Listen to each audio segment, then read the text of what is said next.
it. Imagine you just pulled into an all-night diner in your Tesla. But it's so early that breakfast isn't quite on the menu yet. You're starving. You look around for something to eat and spot an apple pie on a shelf. You ask if you can buy it, and the owner says, "Sure. If you have any apples, I'll trade you a slice of this delicious pie for one of yours." So you pull out your iPhone and hand it over. The owner looks at it curiously, then replies, "I don't really like apples, but I do like gold." So you pull out a shiny gold bar from your trunk and hand it over. The owner smiles, takes the gold bar and hands you a piece of bread with some cheese on it. "We don't actually have any pizza dough, but I think this will fill you up." And you say, "Sure, thanks." And that was money.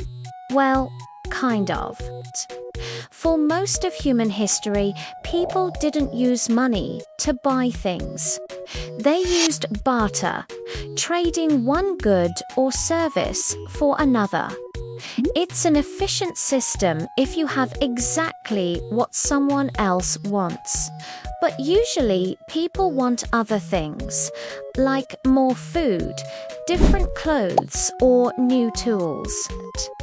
So trading directly for those things is difficult because you need to find someone who has what you want and who also wants what you have. It's inefficient and sometimes downright impossible. Enter money. It's a medium of exchange. People use it to buy things they want by giving up some of that thing they value less. They accept money because other people accept it in exchange for goods and services. Using money instead of trading goods and services directly makes trade much easier. We can all specialize in producing a single good or service and then use money to buy everything else we need. This allows us to divide labor and increase productivity, which generates more wealth. That's why money is considered one of the most important factors of production. But how did we go from trading pies for iPhones to trading pizzas for gold bars? To understand the evolution of money, let's start with its original form, commodity money. Commodity money uses actual goods as money. Historically, people have used livestock, grain, and precious metals like gold and silver as commodity money. These items had value independent of their use as money. They were also durable, portable, divisible, and relatively scarce, which made them ideal for the job. Eventually, the use of these commodities as money became so widespread that it made sense to create a token to represent them. These tokens initially took the form of precious metal coins, which were standardized in weight and purity. These coins were backed by the precious metals inside them.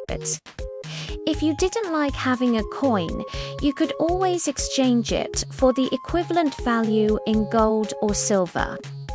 Over time, the form of money changed from precious metal coins to paper bills, backed by the government, and now digital entries in bank accounts.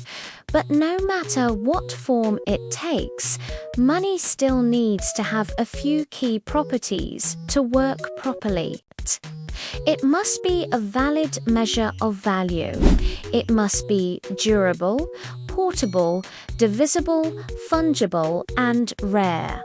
Fungibility means that one unit can be traded for another unit of the same value. And rarity means that it takes a lot of work or resources to produce. So there aren't a lot of units in circulation. If money isn't rare, anyone can make more of it, which would cause its value to drop. And if it isn't a valid measure of value, then people won't trust it as a medium of exchange. For example, imagine a chocolate factory that prints its own money to pay its workers. If the workers take that money to a grocery store, the grocery store owner will and accept it because it isn't rare and it isn't a valid measure of value. The same goes for regular currency. If the government just started printing a lot of it, it would lose value. So where does Bitcoin fit into all this? Well, it's a digital asset that uses cryptography to enforce scarcity and secure transactions. As a result, it's rare, which gives it some value. But it doesn't have any intrinsic value. It's not like gold or grain. Its value comes from people wanting to use it as money. Bitcoin also functions as a decentralized, distributed ledger called a blockchain. The blockchain keeps track of who owns what and allows users to transact directly without needing a middleman like a bank. To understand the appeal of this system, consider the problem of double spending. Imagine I have $1 trillion in my wallet. I walk into a grocery store and hand the cashier a $100 bill for a gallon of milk. But after I get the milk, I walk down the street and try to use that same $100 bill to buy a banana. Now, the store owner has two problems. First, he accepted counterfeit money. Second, he has a moral obligation to give me a banana for free. Ideally, money should prevent this situation from happening, and blockchains can help enforce that by allowing users to transact directly with each other without a middleman.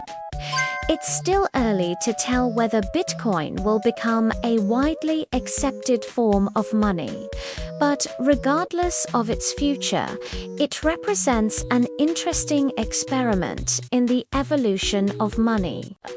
What started as a simple barter system has evolved into a complex web of financial instruments and institutions. Who knows what the next step will be? Maybe we'll eventually get back to trading pizzas for cheese. Speaking of pizzas, if you want to learn more about how the Federal Reserve raises interest rates, you should check out our video on the topic.